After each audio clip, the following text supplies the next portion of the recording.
Frank, thanks for talking to Frank Warren on TV. It's a pleasure. It's always a pleasure. A fantastic evening that you've put on. How pleased are you that we're finally there? I'm really pleased we got to where we're at. So it's been a bit tough, a couple of fights falling out, but we've managed to really keep a decent build, or not decent, a fantastic build together. 7 real competitive fights. Well, let's do it again. 9 competitive fights, of which 7 are being shown live by Sky and Sky Box Office. It's fantastic for a boxing fan. There's a lot of 50-50 fights in there. They're all bill toppers in their own, merit being bill toppers in their own right. And to get them all together and to do it in a big arena, I think is going to be really good for the fans. A real good mix of old and new. Enzo McAnally, Matthew Macklin, Kell Brook. Yep.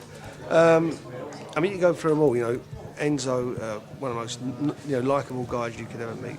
Unfortunately, lost his title against David Haye, and I'm not making any excuses for him. He's had a lot of things were going on, and that's not to take anything away from David Haye, because what he did was what he had to do. And then he had those couple of upsets, and since then he's managed to turn his life around and turn things around. And considering that I advise him to retire, that's a big thing that that he's managed to do.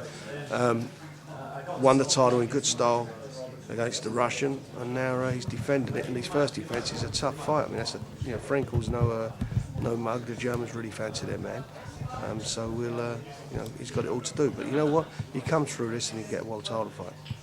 Is that what you want for him straight away next? If he's, you can't mess around him. He can't be having sort of 8 rounders and 10 rounders. He needs to fight, championship fights. He's been there, and he wouldn't accept anything less anyway.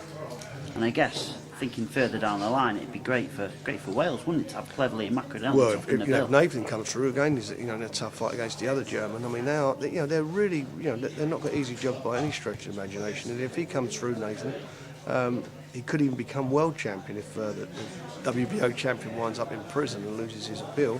If he doesn't, then he'll have to meet the winner, which we hope to be Nathan in December. So both of them got a lot to go for, and as you say, Wales could wind up with 2 champions. Can you pick a top biller? I can't. It's tough. I look at Nathan's fight. I look at Enzo's. You can look at the 2 heavyweights, Derek Chisora and Sam Sexton. That's become a bit of a needle match. It's a revenge fight for Sam Sexton because Derek has that win over him earlier in his career. They've both come on a bundle since that last fight. When you think that Sam managed to get his career back on track. He won the prize fighter thing, which is good for novices, but more importantly, went into Belfast and showed his temperament and his wherewithal to beat Martin Rogan, who was a big favourite there. Not only beat him, go back and do the same thing again. So he's been there and done it all. And in the meantime, Derek's been marching on and getting through making his way through the division and wound up becoming British champion. So you've got the 2 belts on the line, Commonwealth and the British. And the winner of that can go on to some, I think, again, to be involved in some real good fights.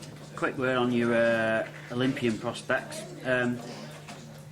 For a while, it looked like James was getting there quicker, where a lot of commentators and journalists believe that Frankie maybe is a bit more special. I don't know. Time will tell. But what do you think of those 2 guys now, 2 years into their careers? I think they're spot on with their, what's happening. They could maybe have done with a couple more fights, but we've not managed to do that because I didn't have a TV deal for the last 12 months. I've got this deal going with Sky now, so they'll fight more regularly. James is stepping up to the plate. You don't get many big guys fighting in 12 rounders in their 7th fight. You see it maybe with flyweights. It very rarely happens with big guys. So it's a test for him. And again, I think that Dilks is definitely, he's not coming to lay down, is he? We've seen that at the press conference. If it's good as how they've been at the press conference, I think the fans are going to be in for a treat. But if James is as good as I think he is, it's a fight that he's got to win, and he's got to win in style and move on to the next level. As for young Frankie's a super little fighter.